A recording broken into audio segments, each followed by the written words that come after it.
Bonjour, cher ami internaute, Karine Bianda. C'est un plaisir pour moi, encore aujourd'hui, de me retrouver derrière la caméra pour aborder un sujet de ce mois d'octobre porté sur la fillette. En effet, chaque année, au mois d'octobre, le 11 octobre de chaque année, l'Organisation des Nations Unies organise une journée internationale pour la fillette. La République démocratique du Congo fait partie de ces pays signataires de la Convention sur les droits de l'enfant, la Convention sur toute forme d'élimination faite à la fillette et sur la charte pour les droits de l'enfant et du bien-être. Voilà, et je voudrais ici essayer de faire un commentaire par rapport à la pratique dans notre pays. Actuellement, nous avons des lois, dans nos lois organiques, nous avons des dispositions légales, notamment dans le Code de la famille, qui autorise la fille de 15 ans, la fille qui est dans la minorité, de pouvoir contracter le mariage. Dans la pratique, dans la société congolaise, nous avons des filles de 15 ans qui sont poussées avec la complicité des parents à contracter mariage et nous appelons ça, nous classons ça dans le mariage précoce et le mariage forcé, qui est pédophilie. Moi, j'appelle toujours ça pédophilie. Quand un mineur s'engage dans une relation sexuelle, j'appelle ça que c'est la pédophilie parce que il faudrait appeler le chat par son nom. Lorsque vous avez des rapports sexuels avec une fillette, c'est la pédophilie. Et selon notre société congolaise, ça paraît aussi normal. Nous sommes des Bantous pour la majorité parce que la plupart des Congolais de l'Est, de l'Ouest et du Centre sont classés dans l'ethnie des Bantous parce que à l'Est et au Nord-Est, c'est plutôt les Soudanais et les Nilotiques un peu plus bas à l'Est. Donc nous sommes en majorité des Bantous et c'est les mêmes habitudes que nous avons tous les Bantous. Nous avons presque les mêmes cultures, les mêmes pratiques coutumières pour la majorité. Donc quand vous allez au Kasaï et vous allez dans le Bas-Congo, vous verrez qu'il y a similitudes, il y a des mœurs qui sont similaires, hein, parce que dans le Kasaï, la femme a ses difficultés aussi, elle subit la discrimination. Et dans le Bas-Congo aussi, c'est la même chose, il y a la discrimination. Et je m'excuse quand je dis le Kasaï et le Bas-Congo parce que je n'ai pas encore eu à maîtriser le découpage territorial. Hein, la réforme administrative qui a été faite récemment, excusez-moi, je n'ai pas encore eu à maîtriser. Donc, vous allez entendre que je vais parler de l'Équateur, du Katanga, du Kasaï et du Bas-Congo, du Bandundu. Donc, votre indulgence. Donc, je reviens à nos moutons. Je parlais de le problème de la fillette dans notre pays, comme ce mois d'octobre, c'est le mois qui est dédié à la fillette.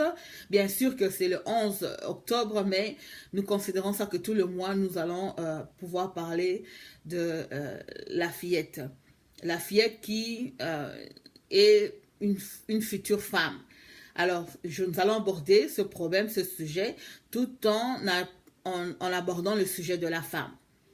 Alors, voilà, j'ai commencé avec la discrimination faite à la fillette sur le plan du mariage. C'est quelque chose qui devrait vraiment attirer l'attention de nous, les Congolais, précisément de nous, les femmes, qui sommes déjà des mamans. Nous avons cette mission de pouvoir nous lever et de pouvoir nous battre afin que cette loi puisse être changée et que cela puisse être en application aussi. Elle puisse être effective et en application. Que nous puissions nous lever, que cette loi puisse être abolie et que nos filles, nos fillettes puissent avoir cette liberté de consentir à un engagement, à un contrat pour le mariage. Voilà, ça c'est le premier aspect. Ensuite, comme j'ai souligné plus tôt, j'ai parlé de la culture bantou, de la coutume bantou. Nous avons ce problème au niveau de la culture, au niveau de nos familles, au niveau de nos villages, de la tribu, du clan. C'est les violences structurelles. C'est-à-dire que nous bafouons les lois en vigueur dans notre pays. Je donne un exemple tellement simple, c'est courant. Par exemple, chez nous, dans le Bas-Congo, pour que la loi, en fait, stipule que quand il y a le mariage, pour qu'il y ait en célébration et enregistrement du mariage au niveau du tribunal de paix, devant l'officier de l'état civil, il faudra enregistrer la dot. Enregistrer la dot qui a été faite. Parce que c'est ça, la loi est faite par rapport à la coutume. C'est-à-dire que la loi congolaise reconnaît, je m'excuse, reconnaît le mariage coutumier. Alors, pour aller au niveau de l'état civil, il faudrait amener une preuve qu'il y a eu consentement au niveau de la famille et que la dot a été versée. C'est comme ça qu'il faudra, l'officier de l'état civil va organiser, célébrer et enregistrer le mariage.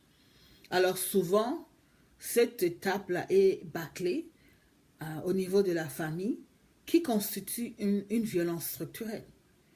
Et nous personnellement, nous les femmes, les filles, nous acceptons cela et nous ne nous battons pas pour que cela puisse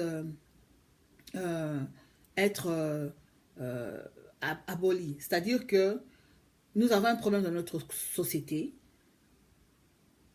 et la femme qui n'a pas un mot à dire dans certaines cultures, dans certaines familles, dans certains clans, dans certaines ethnies, n'arrive pas à speak out, n'arrive pas à revendiquer ce droit-là, que la loi reconnaît le mariage coutumier et que je dois enregistrer le mariage coutumier.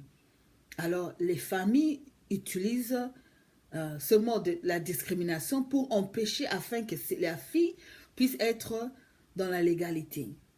Et elle vit les mariages non enregistrés, non célébrés. Pourquoi? Pour encourager la polygamie et le divorce. Voilà. C'est un exemple concret qui est réel dans notre communauté, dans notre société. Donc voilà, c'est aussi un problème. Au niveau aussi de succession, d'héritage, la fille n'a pas droit à l'héritage parce que, je donne encore un exemple concret et réel, chez nous, dans le Bas-Congo, si vous avez je ne sais pas si quelqu'un peut me contredire dans ce que je dis, mais je sais que dans le Bas-Congo, la femme n'a pas droit à l'héritage des biens durables. Nous avons bien des exemples et des faits qui sont réels. Quand il y a la mort, il y a la mort de mari dans notre clan, dans notre culture, la femme est ravie de tous ses biens. C'est connu au Congo. Je parle précisément d'un coin précis et que je donne comme exemple que lorsque vous êtes une femme mariée et que vous devenez veuve, on vous ravit de tout héritage, de tout bien durable par la famille du défunt. Si c'est pas vrai, alors il faudrait me contredire. Ça fait aussi partie d'une violence structurelle. Alors nous les femmes, nous sommes concernées nous devons prévenir cela, et essayer de nous lever, nous battre pour que cela puisse disparaître dans notre culture, dans notre nation, dans notre pays.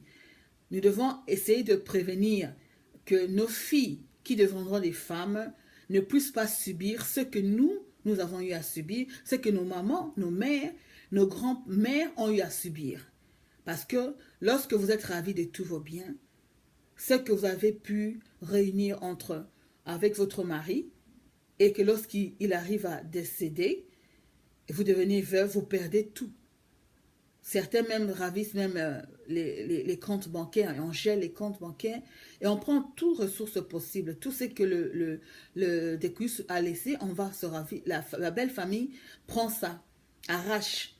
Alors, si aujourd'hui nous les femmes, nous ne prenons pas conscience, parce que la plupart des femmes sont hantées avec cette peur de se défendre, de pouvoir aller même au niveau de la justice, se plaindre. La peur là je ne sais pas si c'est parce que c'est nous sommes comme ça les Bantous, avoir peur, tout le temps peur tu as un droit mais tu n'arrives pas à revendiquer ton droit. Donc nous devons, nous les femmes, essayer de travailler dessus, de nous lever. Il n'y a pas à craindre, la loi est là. La loi est dure, c'est la loi. Quand la loi, quand tu as été privé d'un droit, tu devrais revendiquer ce droit. Alors, c'est ça la loi. Alors, pourquoi il faut suivre la culture, la coutume qui te tue, alors que tu as une autre option qui va te donner la vie? Parce qu'une femme, une veuve a des besoins. Alors, elle ne doit pas être viciée, elle ne doit pas être privée de ses droits, de jouir de l'héritage de son mari. Parce que les enfants ont droit à l'héritage laissé par leur papa. Alors, il faudrait que nous, les femmes, nous devrons lutter, protéger nos filles et protéger... Je parle aujourd'hui de la fille parce qu'il s'agit de la fille. Les enfants, les garçons ont beaucoup d'avantages. Et c'est souvent les garçons, quand ils arrivent à l'âge de la majorité, qui s'élèvent et qui prennent le contrôle de tout et arrivent à pouvoir récupérer les biens mal acquis que les familles, les belles familles ont eu à ravir. Donc, c'était entre guillemets. Mais aujourd'hui, je parle de la fille, de la fillette. Nous devons transmettre l'éducation à la fillette, l'information à la fillette, que la fillette congolaise, elle a droit à l'héritage, elle a droit à être honorée par le mariage civil. Elle ne doit pas être privée de ce droit d'enregistrer le mariage civil. Elle a droit à l'héritage, et la fillette a droit à donner son consentement en concernant le mariage. Son droit, nous devons faire comprendre, informer la fillette qu'elle n'est pas... elle a droit à l'éducation, et elle n'a pas droit au mariage forcé. Elle n'a pas droit au mariage forcé, et elle n'a pas droit à ce que elle puisse être discriminée de la sorte. Nous devons, nous les mamans, je parle aux mamans parce que c'est notre mission, nous sommes concernés, nous sommes des femmes. Nous devons lutter parce que pour avoir l'indépendance, il faudrait une lutte. On ne donne pas l'indépendance comme ça. On donne pas, ça se donne pas, ça s'arrache. L'indépendance s'arrache. Et c'est très important par rapport à ces conventions, hein, ces conventions sur la protection de l'enfant, ces conventions pour le droit de l'enfant. C'est ça la lutte pour l'égalité de l'homme et de la femme, la protection de l'homme et de la femme. Nous devons bénéficier de toutes ces conventions dont la République démocratique du Congo a eu à faire des ratifications. Nous devons lutter contre l'inégalité. Il y a eu le problème de la parité qui a été soulevé. Et puis, nous devons lutter aussi pour l'autonomisation de la femme et de la fille. Alors, une fille qui doit se marier à l'âge de 15 ans et n'est pas terminé ses études, elle est déjà dans des difficultés pour pouvoir assurer son autonomisation. Parce qu'il y a ce problème de l'autorisation